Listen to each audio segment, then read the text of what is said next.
think they've been doing the normal thing of, sort of hunting around for possibles.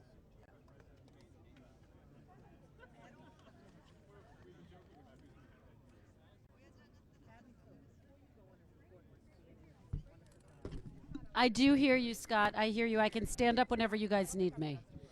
Just tell the folks in the control room the delegation just came out. Thanks.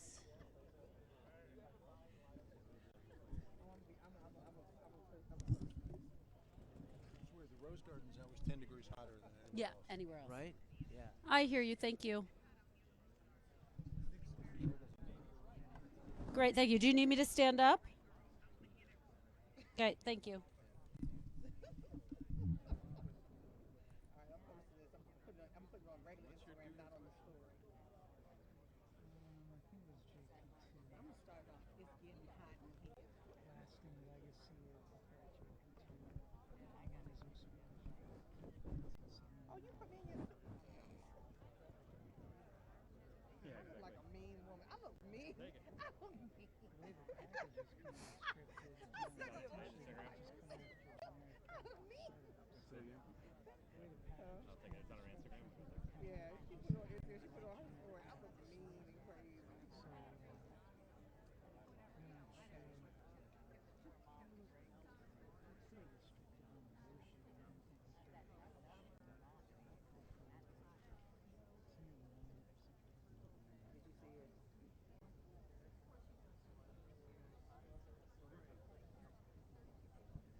They already talked to me, so I checked in already. Do they need to talk to CBSN me? wants to check with you real quick. That's so good.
Josh, do you hear me? Okay, good. We don't have any guidance beyond what we're expecting. I mean, but I can tell you the delegation's out here, so I wouldn't be surprised if it starts soon. Much of the delegation. I don't know if the whole delegation's in. We have a standing desk for the presser. They're like, Nakamura, do you have a question? No, I just want to stand up. It's never breezy here. It's always sunny, and the temperature's always the same. I'm always right. Trump's great quote today. I'm always right. I use that quite a bit at home.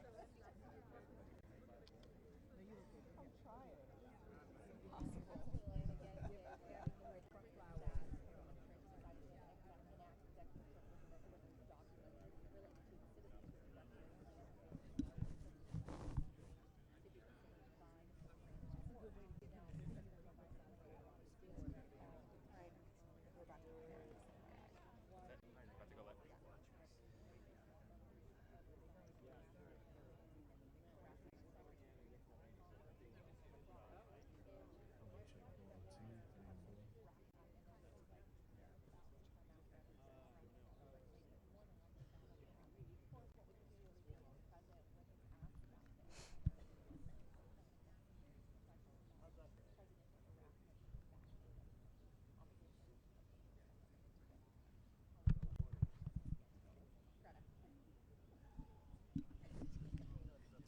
Okay, do you need me to stand up? Are you guys okay? 1, 2, 3. Okay, got it. They're doing a mic check as we speak.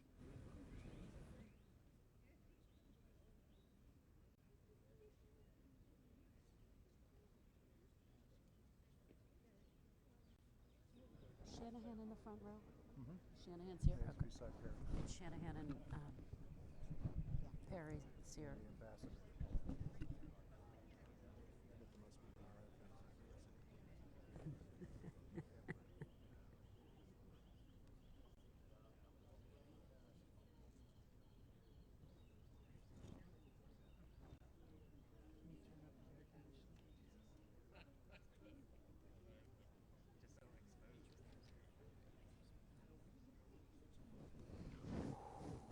Oh, my Lord.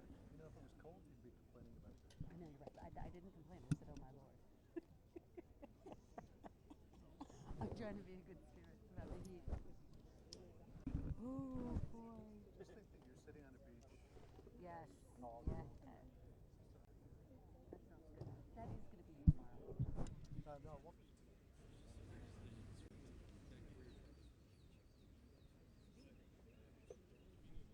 What happens tomorrow? It's the last day of school for the kids. No. I've been talking to Don about the. He's working with Kira, and maybe it already happened. He's having some White House chefs. Oh, yeah, that's tomorrow. 1, 2, 3. Sound test. English channel. English, English, English. 1, 2, 3, 4. English. This. Yeah, it's okay. I got thumbs up. Yep. 1, 2, 3. Yeah, Great. fine. Yes, thank you. Thank.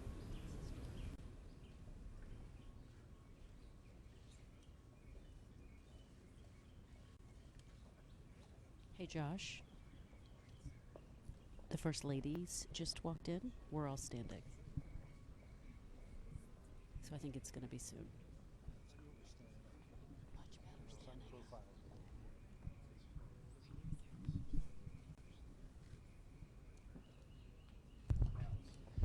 Ladies and gentlemen, the President of the United States, accompanied by the President of the Republic of Poland.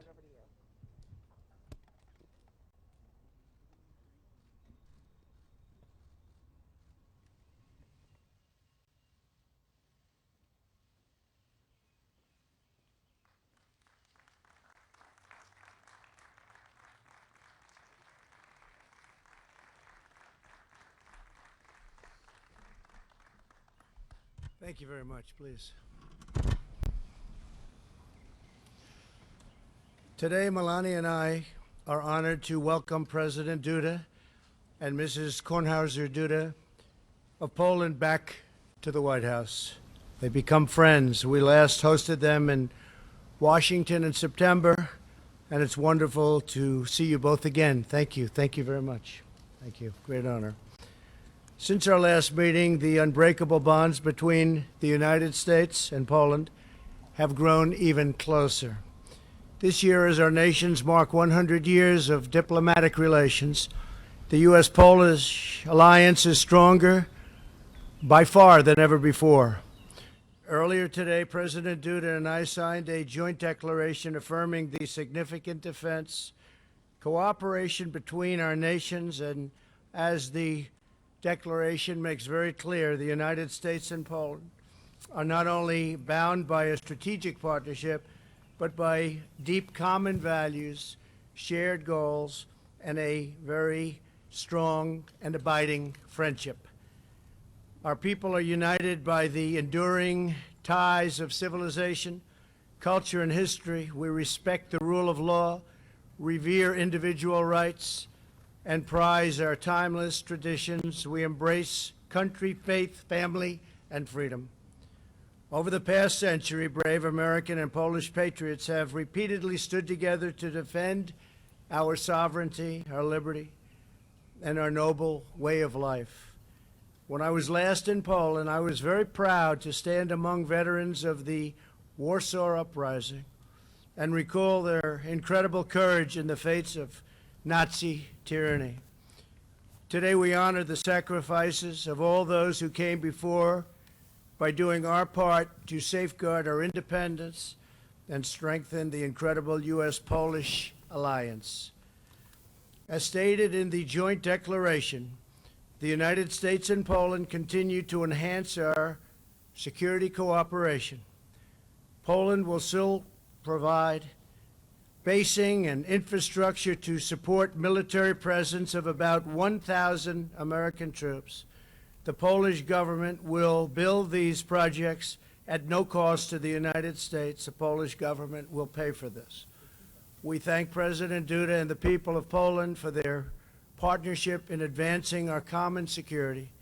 Poland's burden sharing also extends to the NATO alliance, where it is among 8 NATO allies, including the United States, currently meeting the minimum 2% of GDP.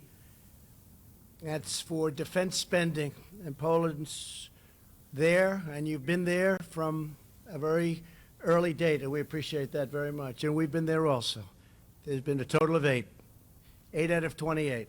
The rest are coming along because nations, at my urging, have paid more than $100 billion more toward the NATO defense. Last month, I was very pleased that Poland announced the intent to purchase 32 American-made F-35 fighter aircraft like you just saw. Moments ago, we witnessed that impressive flyover of this cutting-edge F-35 as it flew over the White House and actually came to a pretty close to a halt over the White House. I was saying, what's wrong with that plane? It's not going very fast. But it's an incredible thing when you can do that. The plane can land dead straight, and it's one of the few in the world that can do that. Considered to be the greatest fighter jet in the world. I applaud President Duda for its efforts to strengthen and modernize Poland's defenses. I also want to congratulate Poland for its progress on meeting U.S. criteria for entry into the visa waiver program. Today, our country signed a Preventing and Combating Serious Crimes Agreement, a significant and necessary step for Poland's entry into the program. Though we still have some work to do, we hope to welcome Poland into the visa waiver program very soon, and that's a very big deal. Both of our nations understand that immigration security is national security. In our meeting, President Duda and I discussed the vital issue of energy. Reliance on a single foreign supplier of energy leaves nations totally vulnerable to coercion and extortion. For this reason, we support Poland's construction of the Baltic pipeline, which will help European countries diversify their energy sources. It's desperately needed, and that's the way to go. During the past year, Poland has also signed approximately $25 billion worth of new contracts with U.S. firms to buy more than 6 billion cubic meters of U.S. liquefied natural gas. Today, our nations just signed another contract for an additional 2 billion cubic meters worth approximately $8 billion. So between the planes and the liquefied natural gas and many other things that Poland is doing, which is doing very well, because Poland is doing very, very well, we appreciate it. Thank you very much, Mr. President. Our countries also signed an agreement to expand U.S.-Polish civil nuclear cooperation, which will likewise advance Poland's energy and security and deepen our bilateral commercial ties. Economic relations between the U.S. and Poland are thriving. We're committed to further expanding commerce based on fairness and reciprocity, perhaps my favorite word, across many critical areas from defense and diplomacy to energy and economics. The alliance between the United States and Poland is reaching extraordinary new heights in 2019. Our longstanding partnership demonstrates the enormous possibilities for the world when two strong and independent nations unite in common purpose and in common cause. President Duda, it's an honor to have you with us. And Mrs. Duda, thank you very much for being here. We usher in a very exciting new era in U.S.-Polish alliance. It's a very special alliance with very special people. We build a future of promise and prosperity for the American and the Polish people. And again, our relationship is an extraordinary one, and it's going to remain that for a long, long time. Thank you very much, Mr. President. Thank you.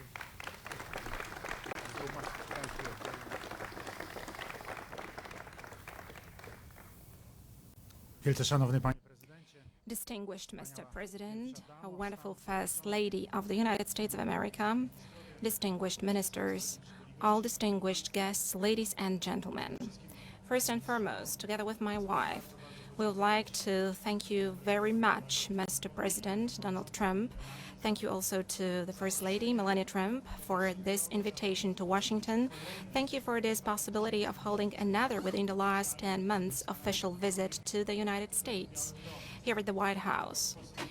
This clearly demonstrates how close and how good contacts are today between Poland and the United States. Mr. President, all of us hope that you will visit us in Poland in September and that we will be able together to commemorate the memory of all those who fell and who perished during the Second World War, which started on the 1st of September in 1939 in Poland through the attack of Nazi Germans on our country.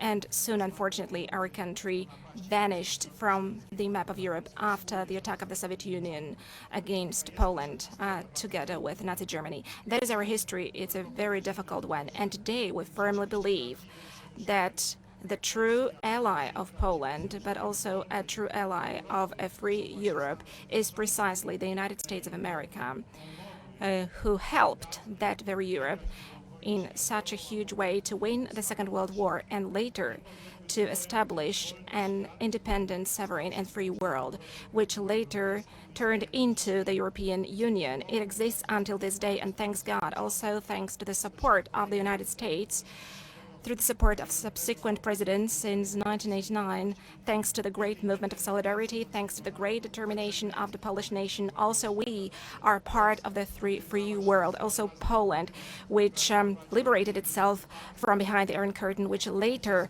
led to the collapse of the Iron Curtain through the votes of the people cast in elections in 1989. In those elections, people said no to the communists. Also, Poland can develop today as an independent and truly sovereign country, a country which wants to build the European community, and a country which also wants to build the Euro-Atlantic community. In our understanding, this is an absolutely key element of peace and good cooperation across the globe. Thank you very much, Mr. President. Thank you that, for sure, you are among those presidents of the United States who understand how it works perfectly. You understand that when the U.S. looks at Europe, when it looks at the security of the European states, it plays a key role for the peace around the globe. It is of key importance for the peaceful development of democratic states and democratic communities.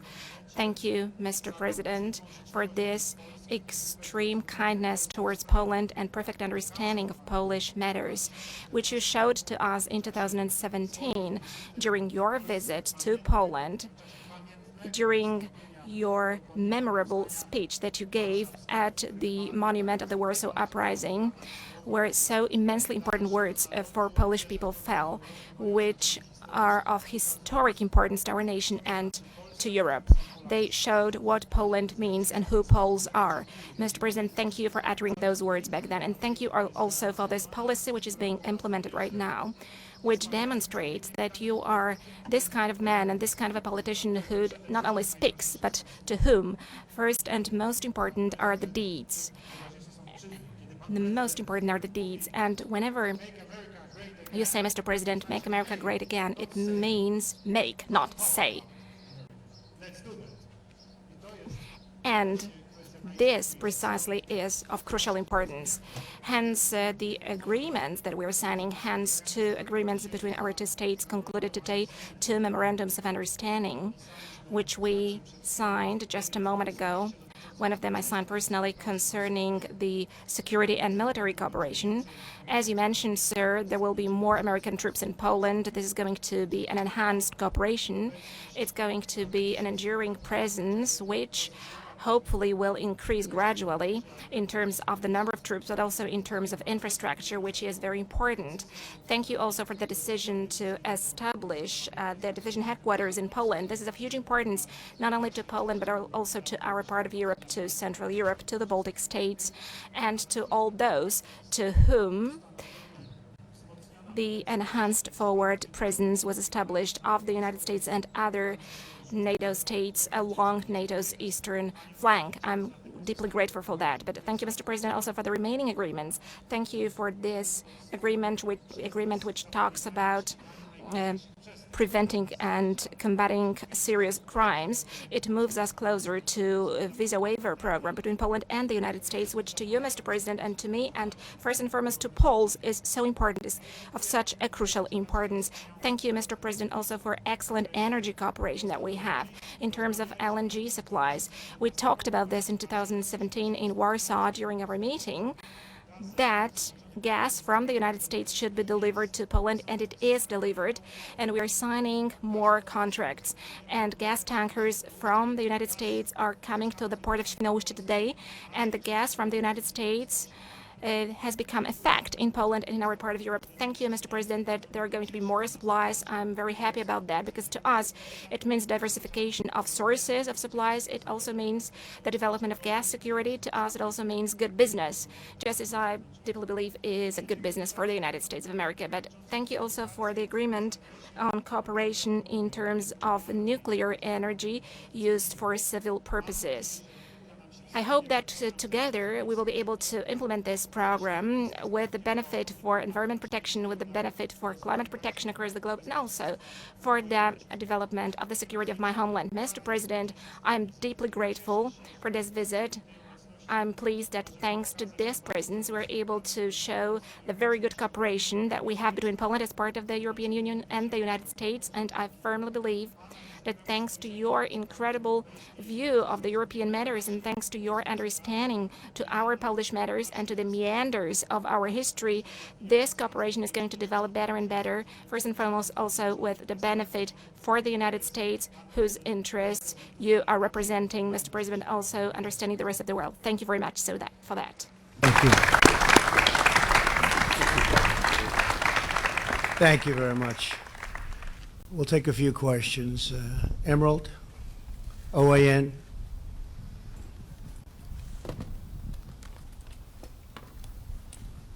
Thank you, Mr. President. Thank you.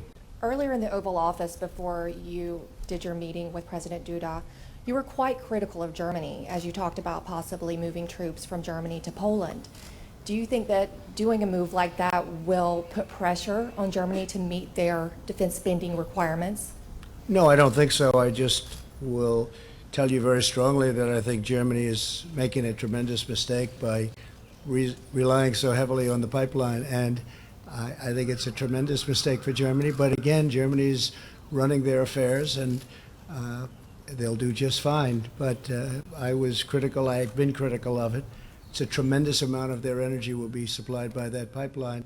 At the same time, having nothing to do with Germany, Poland said that we would like to build a facility, a great facility, and would like to have you come to that facility. So we're going to be there with a limited force, but we'll be there, and we appreciate Poland doing what they're doing. It's a great location. It's a tremendous plant, tremendous facility, and it's our honor to be there. Poland's been a tremendous friend of ours for a long time, and when Melania and I were there not so long ago, it was a very special day.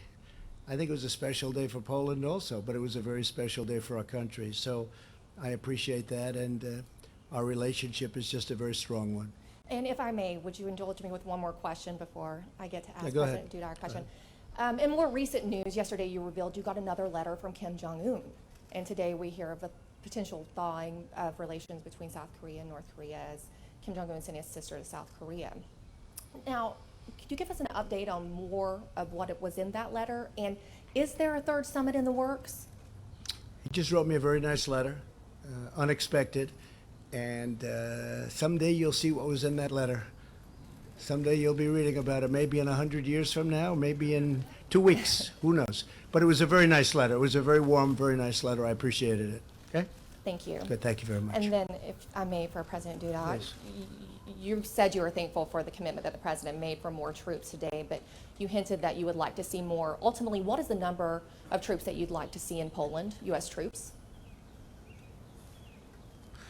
Szanowna Pani redaktor, to zawsze będzie Madam, this, of course, is always going to be the decision of the United States of America.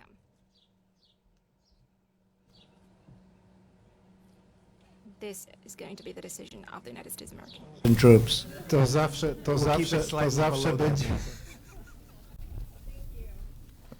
to zawsze będzie decyzja It's always going to be up to the United States to decide how many troops will be sent to which allied nation. Of course, I know that this depends on the needs and on the real situation on the ground. Of course, we are very pleased that the U.S. troops are present by giving an evidence to the sustainability and strength of the alliance. And the U.S. soldiers are kindly treated in Poland. They are received as friends, and we are happy that they are serving in our country. We would like those bonds between Poland and the United States to become even tighter, and we are trying also to create the best possible conditions for American soldiers. Zuzanna Falsman. Thank you very much, President Trump. Thank you very much, President Duda. I have questions to both of you, actually. President Trump, you plan to enhance U.S. military presence in Poland. Last year, you promised you would enhance military cooperation, training, intelligence, missile defense, and it's happening right now. People of Poland still remember your incredible speech in Warsaw. Why Poland is such an important ally for you? I just have a very warm feeling for Poland. I always have. And it's now even beyond that because of the relationship which we've developed with your president and First Lady. And it's just, they're incredible people, hardworking, smart, very industrious people. And what they've done with the country over the last 5 years has been something that the world has watched and the world has marveled at. I've just liked Poland. So when the president came and he asked me whether or not we'd consider this, I said I will consider it. And now, because of his leadership, we're able to do that. And that's fine with me. That's great. Great people. And say hello. So I understand we'll see you in September in Warsaw, correct? We are looking very seriously at going back to Poland. And I don't know what the president has in store for us, but we're thinking about going back sometime in September. Yes. Amazing. Thank you. Thank you. Thank you very much. Panie prezydencie, Question to President Duda. Mr. President, so far we have been talking about a rotational presence of U.S. troops in our country. Right now we are talking about permanent or enduring presence. What does that mean in concrete terms, and when can we expect those additional U.S. troops to arrive? I understand it in the following way. President Donald Trump and myself are implementing a very calm but consistent policy in terms of security. The presence of the United States in Poland, the military presence, the presence of U.S. troops, which today is about 4,500 troops present on a permanent basis. In other words, it is a rotational presence, but it is back-to-back presence, so there is no moment where there are no American troops in the territory of Poland. And today we signed a document on further cooperation, a joint declaration on defense cooperation regarding United States' force posture in the Republic of Poland. This is of a breakthrough character because it moves us to another era. So far we can say that the Americans were testing the situation in Poland, how it looks, how they feel. What about logistics, whether it is possible to stay in Poland and to successfully attain the goals and implement the tasks of defensive nature. I think that the commanders of U.S. Army are convinced that this is simply possible. And today, the document speaks about this enduring presence, the presence which is a fact and which will stay there.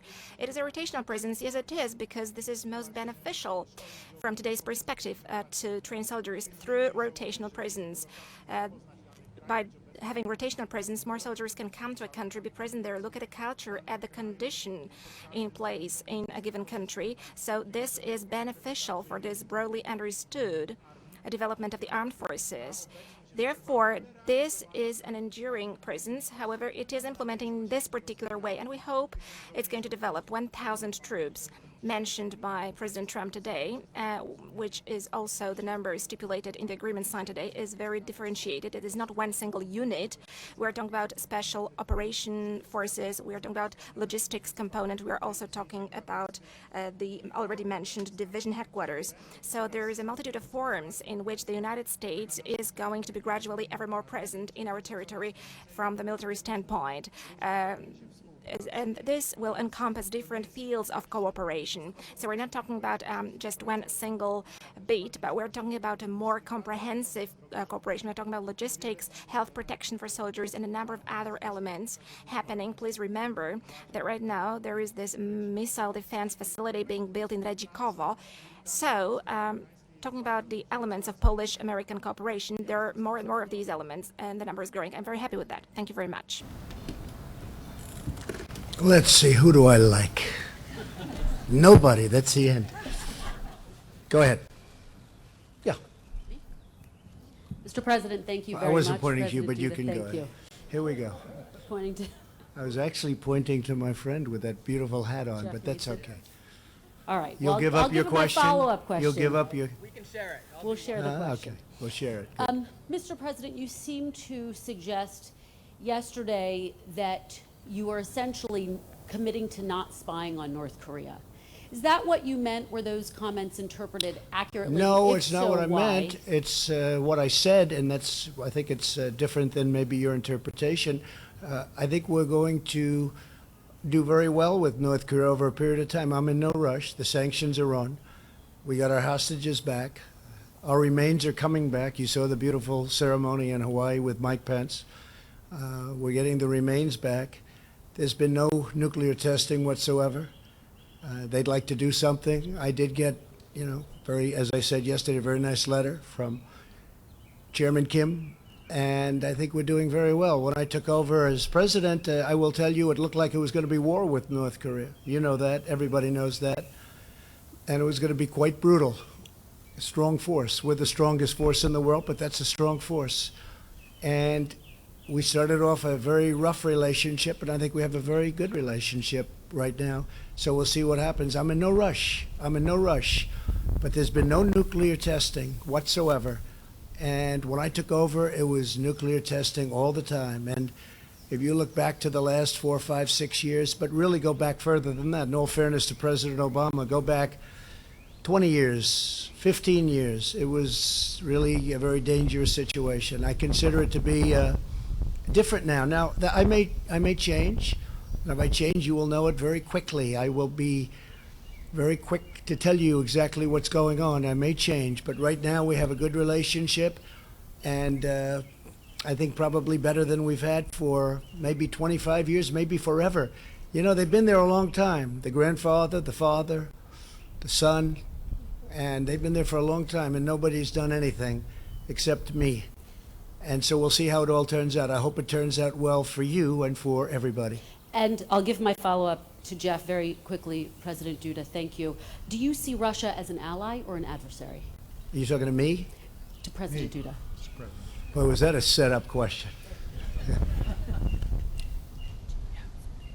Ja bym bardzo chciał, I would very much like Russia to be a friend of Poland because it is our great neighbor. It is a country much bigger than Poland, with a bigger potential than Poland in every single respect, except for one perhaps. I believe that we have got more courage in us, that we are more brave, more courageous, and are able to fight till the end, irrespective of everything. This is actually what we demonstrated in World War II at the Battle of Monte Cassino. We demonstrated that in the Warsaw uprising. We demonstrated that in many other places around the globe, where Polish soldiers died to make sure that Poland is free after the Second World War. This, unfortunately, did not happen.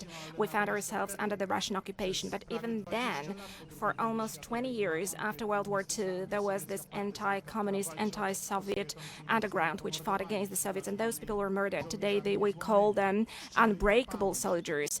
We commemorate their memory, although they were dug underground to make it impossible for anyone to find their remains, and so that they couldn't have graves built. So we were always fighting. We always knew how to defend ourselves. Nevertheless, history was brutal towards us. We never had a great friendship with Russia. Russia was always looking out to take our territory. It was a partitioner in Poland for 123 years. Poland did not exist because part of the territory was taken by Russia.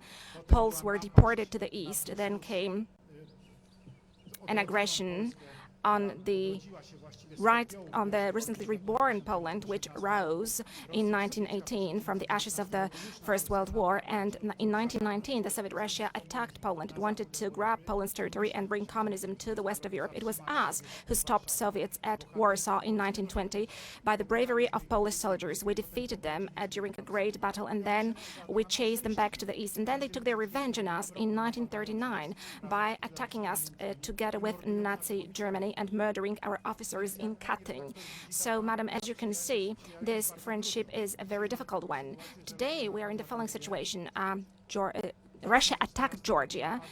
Then in 2014, it attacked Ukraine. And these are facts. These are facts which belong to the recent history. We would like Russia to be our friend, but unfortunately, Russia again is showing its very unkind, unpleasant imperial face, and we do not want to be part of Russia's sphere of influence. And I am happy that today we can speak boldly, also in connection with the military presence of the US and NATO in Poland, that we truly are, first and foremost, in terms of politics, part of the West, because we have always been part of the West in terms of culture. We have always been part of the West because it is from the West from which we adopted Christianity in 966, more than 1,000 years ago. And since that time, we have been part of the West of Europe. We have been part of the great Christian culture of Western Europe. But we have to stick to this West also in terms of politics, and this is what we want, and I firmly believe that this is the biggest desire of Polish people, to be part of the West also in terms of politics. Thank you that the United States is supporting us in this respect. Excuse me.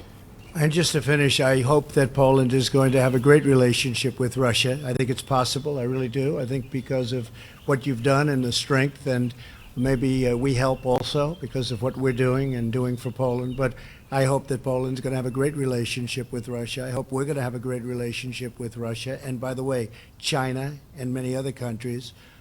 And we look forward to doing things on North Korea, just to go back to the original part of your question. And we'll see how that works out. I do want to say, though, we're in no hurry. The sanctions are on. China has actually been helping us quite a bit. And despite our trade differences right now, we thought we had a deal, and unfortunately, they decided that they were going to change the deal, and they can't do that with me. But something's going to happen. I think it's going to be something very positive. But we think we're going to get along with a lot of countries that, frankly, did not respect us very much because they were ripping us off for many, many years, and they're not ripping us off anymore. Jeff? Thank you, sir. Regarding China, what is your deadline, if you have one, for China to make progress on trade before you impose the tariffs on the other $325 billion in goods? Well, we're going to be meeting President Xi and myself, and you know we have a very good relationship. But again, he's for China and I'm for the U.S. It's a big difference.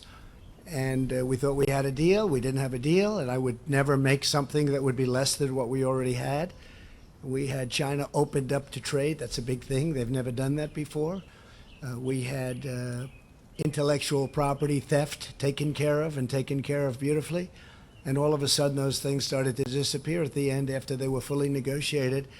But that's, that's their decision. I think if they had it to do again, and in light of the fact that we have 25% on $250 billion of goods coming into the United States, and unlike a lot of countries, they subsidize those goods. We haven't had inflation. And, they keep saying that the American taxpayer is paying for it. No, very little. And what it really does mean is that a lot of those companies that are in China are going to be moving back to the U.S. You have car companies, General Motors as an example, that built plants in China. Well, that doesn't work out too well when you have the tariff wall up, because now they're going to have to get through that, and they can't really get through that. So maybe they'll start building plants in the United States instead. I think that we'll end up making a deal with China. We have a very good relationship, although it's a little bit testy right now, as you would expect. I think they really have to make a deal. A lot of companies are leaving China, as you know. It's in all the reports, and they're going to Vietnam and various other places, and they're also coming to the United States to make their product because they don't want to pay the tariff. And there is no tariff if you do it in the United States. People don't realize that. You know, they say the tariff, but there is no tariff if you don't do it. You know, if you just do exactly as I say, you bring your company back to the United States. And as far as Mexico is concerned, which was a very big topic yesterday, and now people are finding out that the reports that were written were totally false. We would never have had a deal with Mexico without imposing tariffs. Once the tariffs were imposed, and they've been trying to make this deal with Mexico for 20 years, 25 years. The older reporters, those great reporters with the very gray hair in the back, you know who I'm talking about. They know exactly what I'm talking about. You would have never made the deal with Mexico. We have a great deal with Mexico. I actually think we have a much better relationship right now with Mexico because they respect us again. But you would never have had that deal if I didn't impose the tariffs. And those tariffs were ready to go on Monday morning. And we made the deal on essentially Sunday night. And that extra little page of the deal that you saw, that brilliantly, I had gained such respect for you people when I held it up to the sunlight and it was closed and you were able to read it through the sunlight. That was not anticipated. But regardless, I mean, you knew enough of what it said, and I didn't do it on purpose. But we have a lot of strength in 45 days if we decide to use that strength. Maybe we will and maybe we won't. But there's a lot of power right now on the border. And I will say this, Mexico is right now doing more for the United States on illegal immigration and all of the problems of crime and other problems on the border than the Democrats. We can solve our problem on the border in 15 minutes if the Democrats would sit down, straighten out asylum, which is a total mess, but very uncomplicated, straighten out asylum and get rid of the loopholes. It would take, Jeff, 15 minutes. Okay? Thank you. But Please. just my original question, sir, was, do you have a deadline for imposing the 325? No, I have no deadline. My deadline is what's up here. We'll figure out the deadline. Okay. Nobody can quite figure it out. And President Duda, if I could just throw on your way as well, you said in the Oval Office earlier that democracy in Poland was strong. Not all of your European Union counterparts agree with that. How is forcing Supreme Court justices to retire early consistent with democratic principles? And President Trump, is that something that you support? No. Szanowni Państwo, to bardzo skomplikowana sprawa. Ladies and gentlemen, this is a very complex issue, and it's hard to answer this question because a lot of people in Western Europe, I think also in the US, do not fully understand this problem because they have not grown up in a country such as mine. I was born in 1972 in a Poland which was in the Russian sphere of influence, in which a career could be made only actually when somebody enrolled as member of a communist party and who followed this people's power. Who was the supreme authority. And this is what was happening for many years.